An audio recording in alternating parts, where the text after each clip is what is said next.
Hello students. मैं चंद्र प्रकाश, जिसको आप लोग सीपी सर के नाम से भी जानते हैं, एक बार फिर कॉम्पिटिटिव इंग्लिश को लेकर मैं आपके सामने इस यूट्यूब चैनल में आपके सामने उपस्थित हुआ हूँ। अब देखिए, पिछले 2 साल में हेल्थ ग्राउंड के कारण मैं आपके सामने उपस्थित नहीं हो पाया, तो सबसे पहले मैं उसके लिए आप सभी स्टूडेंट से अपोलॉजी लेता हूँ। और यह आपका मेरे प्रति अफेक्शन है, स्नेह है, जिसके कारण मैं फिर से आपके सामने उपस्थित हुआ हूँ। और आज मैं एक बहुत ही इम्पॉर्टेंट टॉपिक को लेकर आपके सामने फिर से उपस्थित हुआ हूँ, जिस टॉपिक का नाम क्या है? वॉइस। अब देखिए, मेरा जो पढ़ाने का शुरू से तरीका रहा है, आप लोगों ने क्लासरूम में भी इस बात को ऑब्जर्व किया है कि जब मैं किसी भी चीज़ को पढ़ाता हूँ तो सबसे पहले मैं इस बात पे फोकस करता हूँ कि जो चीज़ मैं पढ़ा रहा हूँ वो चीज़ है क्या। तो आज का टॉपिक जो है वो इस बात को बता रहा है कि most important rules of voice. इसके बगल में मैंने लिखा 4 most important rules of voice. लेकिन उसके पहले मैं आपको ये बताना चाहता हूँ कि वॉइस होता क्या है। जब तक आप वॉइस को जानेंगे ही नहीं तो उसमें रूल्स को अप्लाई कैसे करेंगे। तो सबसे पहले हम लोग वॉइस को जानने का प्रयास करते हैं। अब देखिए, वॉइस को हिंदी में हम लोग बोलते हैं वाच्य। ये संस्कृत का शब्द है। वाच्य का मतलब होता है बोलना। किसी चीज़ को हम कैसे बोलते हैं, किसी चीज़ को हम 2 तरह से बोलते हैं। एक तो होता है एक्टिव वॉइस में, जिसको हिंदी में हम लोग बोलते हैं कर्तृवाच्य। अब इसमें क्या होता है कि जैसे ही हम लोग एक्टिव वॉइस में बोलते हैं, मतलब ये स्टेट सेंटेंस होता है, इसमें सब्जेक्ट डोमिनेट करता है, कर्ता जो है प्रधान होता है, और ये सेंटेंस स्ट्रेट होता है। जैसे हम लोग बोलते हैं राम इट्स अ मैंगो, तो यहाँ पे क्या हुआ? राम आम खाता है, स्ट्रेट सेंटेंस है, एकदम सीधा सीधा, सब्जेक्ट है, वर्ब है, ऑब्जेक्ट है। लेकिन जब इसी बात को हम थोड़ा ट्विस्ट करके बोलते हैं, थोड़ा घुमा करके बोलते हैं, या इसको हम लोग यूँ कहें कि बिहारी भाषा में जब इसको हम टेढ़िया करके बोलते हैं तो ये पैसिव में कन्वर्ट कर जाता है। मतलब जब हम बोलते हैं कि राम आम खाता है तो स्टेट सेंटेंस है, लेकिन जब हम बोलते हैं राम के द्वारा आम खाई जाती है, अब यहाँ पे फोकस कहाँ शिफ्ट हो गया? राम पे नहीं, अब आम पे शिफ्ट हो गया। तो हमने ट्विस्ट कर दिया सेंटेंस को। तो इस तरह के सेंटेंस को जिसमें कर्म की प्रधानता हो जाती है, उसको हम लोग पैसिव वॉइस बोलते हैं। मैं समझता हूँ आपको कंसेप्ट एकदम क्लियर हो रहा होगा। अब देखिए, यहाँ पे मैंने कुछ और चीज़ों की चर्चा की है कि आपको कुछ चीज़ों को जानना, वॉइस को बदलने के पहले आपको कुछ चीज़ों को जानने की आवश्यकता है, जैसे subject, object, auxiliary verb, main verb. इन चारों की चर्चा हमने विस्तार से अपने प्रीवियस वीडियोस में की है। और जब तक आप एक्सिलरी वर्ब मतलब सहायक क्रिया है ना, जिसको हम लोग बोलते हैं सबऑर्डिनेट वर्ब, जिसको हम लोग बोलते हैं हेल्पिंग वर्ब, जिनकी संख्या 24 होती है, इसको मैंने विस्तार से अपने पिछले वीडियोस में दिया है। आप डिस्क्रिप्शन में जाकर लिंक निकाल करके उससे आप उसको देख लेंगे। तो यहाँ पे उसके बारे में मैं विस्तार से बातचीत नहीं करूँगा। तो चलिए, यहाँ पे हम लोगों ने ये देखा कि वॉइस होता क्या है। अब हम देखें कि जिस चीज़ की चर्चा हम लोग बार बार कर रहे हैं कि 4 नियम और 12 टेंस, वो वास्तव में है क्या। टाइटल में भी हमने दिया है कि 4 most important rules of voice. तो सबसे पहले हम अब ये जानने का प्रयास करते हैं कि वो 4 नियम क्या है, उसको हम लोग जानने का प्रयास करेंगे। देखिए, जब हम लोग वॉइस की बात करते हैं तो वॉइस में सब्जेक्ट और ऑब्जेक्ट दोनों होते हैं, अर्थात वैसे ही सेंटेंस का वॉइस बनता है जिसमें सब्जेक्ट भी हो और ऑब्जेक्ट भी हो। इसके लिए जो भी वर्ब होता है वो वर्ब ट्रांजिटिव होता है, उसी का वॉइस, सकर्मक क्रिया होती है, उसी का वॉइस बनता है। तो सबसे पहला क्या होता है, जब हम 4 रूल की बात करते हैं तो सबसे पहला नियम होता है interchange of subject and object. मतलब क्या हुआ कि हम लोग सब्जेक्ट को ऑब्जेक्ट के स्थान पर रख देते हैं और ऑब्जेक्ट को सब्जेक्ट के स्थान पर रख देते हैं। अब देखिए, एग्जाम्पल में भी लिखा हुआ ही इट्स अ मैंगो, तो ही क्या था? सब्जेक्ट, अ मैंगो क्या था? ऑब्जेक्ट। लेकिन जब मैंने पैसिव में चेंज किया तो तुरंत मैंने इंटरचेंज किया, अ मैंगो को मैंने पहले कर दिया और हिम को मैंने बाद में कर दिया। So this is your first rule. Second rule क्या कहता है कि बदले हुए सब्जेक्ट के नंबर और टेंस को ध्यान में रखकर एकदम ध्यान दीजिएगा, बदले हुए सब्जेक्ट के नंबर और टेंस को ध्यान में रखकर हम लोग सहायक क्रिया का प्रयोग करते हैं, एक्सिलरी वर्ब का प्रयोग करते हैं। तो इस सेंटेंस में आप देख रहे हैं कि बदला हुआ सब्जेक्ट कौन है? A mango. किस टेंस में था? प्रेजेंट टेंस में।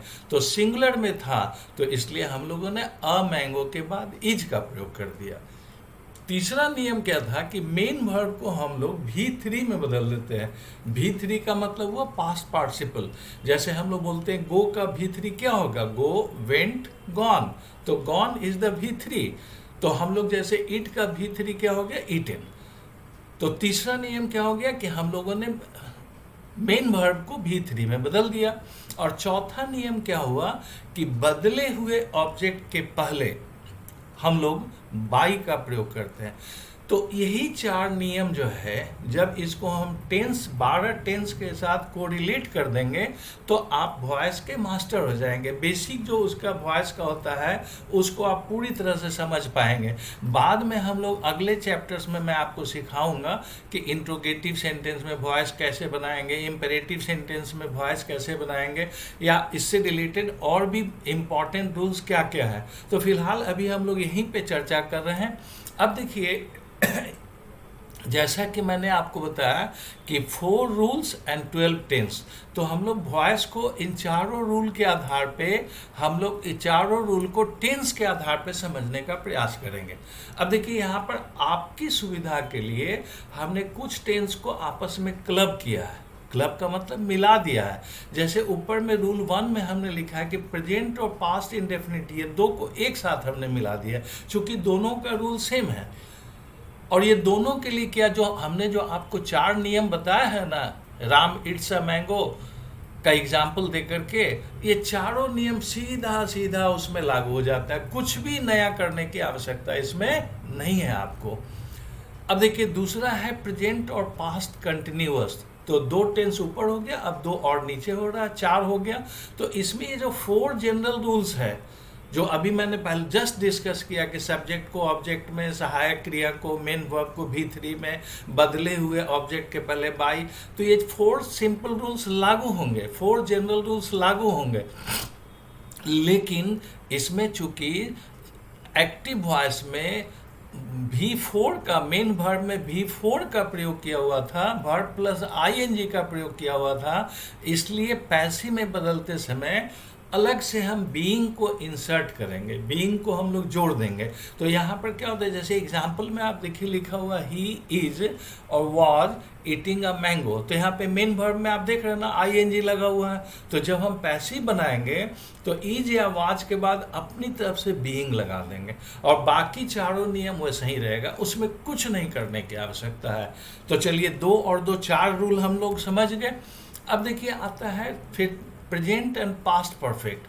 तो इसमें भी हम लोग क्या करते हैं कि ये चारों नियम उसी तरह से लगा देते हैं, लेकिन हैज और हैव के बाद जो हम लोग अपनी तरफ से बीन का प्रयोग कर देते हैं, BEEN, बीन का प्रयोग कर देते हैं। अब एग्जाम्पल में आप देख लीजिए, जैसे लिखा हुआ ही has had eaten a mango, तो यहाँ पे अ मैंगो हैज हैड, तो एक्सिलरी वर्ब के बाद हमने क्या किया, बीन का प्रयोग कर दिया।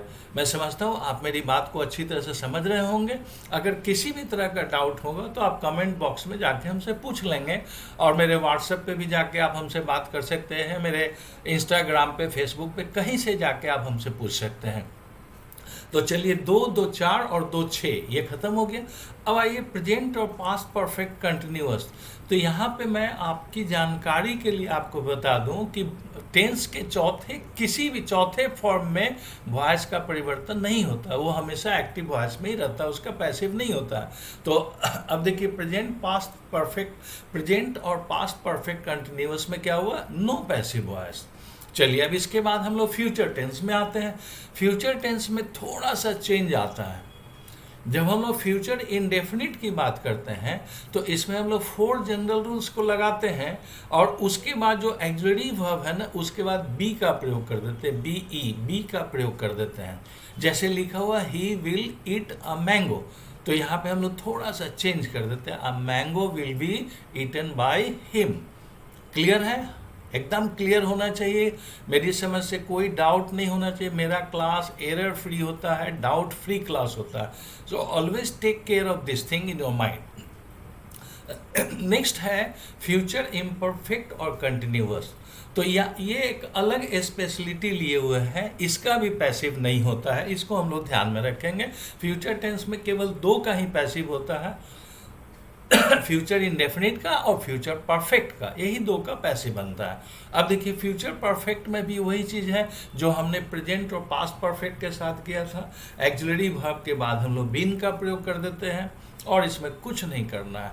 जैसे लिखा हुआ ही will have eaten a mango, तो हम लोग a mango will have been का प्रयोग कर देंगे, BEEN, बीन का प्रयोग कर देंगे, बीन ईटन बाय हिम। और जैसा मैंने आपको बताया कि चौथे वर्ब फॉर्म का किसी भी टेंस में वॉइस चेंज नहीं होता है। तो देखिए फ्यूचर परफेक्ट कंटिन्यूअस में भी वॉइस चेंज नहीं हो रहा है। तो मैं समझता हूँ कि मेरी बात आपको अच्छी तरह समझ में आ गई होगी, और जहाँ कहीं भी दिक्कत होगी आप हमसे पूछेंगे। किसी भी तरह से कॉम्पिटिटिव इंग्लिश की जानकारी आपको चाहिए, हमसे कुछ भी जानना है, आप मेरे व्हाट्सएप पे, मेरा मोबाइल नंबर व्हाट्सएप पे है, आप उस पर भी हमसे फ़ोन करके पूछ सकते हैं। मेरे फेसबुक अकाउंट पे, इंस्टाग्राम अकाउंट पे इसका लिंक मैंने आपकी सुविधा के लिए दिया हुआ है, आप उसमें भी जा कर के समय समय पर जानकारी प्राप्त कर सकते हैं। और अंत में एक बात और, जैसा सभी यूट्यूबर्स करते हैं, मैं भी जो है आपके सामने एज ए ट्यूटर हूँ, एज ए टीचर हूँ, है ना, आप लोग के बीच में बहुत ही लोकप्रिय हूँ। फिर भी मैं आपसे ये बात बताना चाहता हूँ कि अगर मेरा वीडियो आपको पसंद आया है या पसंद आ रहा है तो आप इसे ज़रूर लाइक करेंगे, ज़रूर सब्सक्राइब करेंगे और ज़रूर शेयर करेंगे। तो जितना ज़्यादा पॉपुलर आप मुझे बनाइएगा उतनी ही ज़्यादा सेवा के साथ मैं आपके सामने उपस्थित होऊंगा। So with this it is over. So जय हिंद, थैंक यू।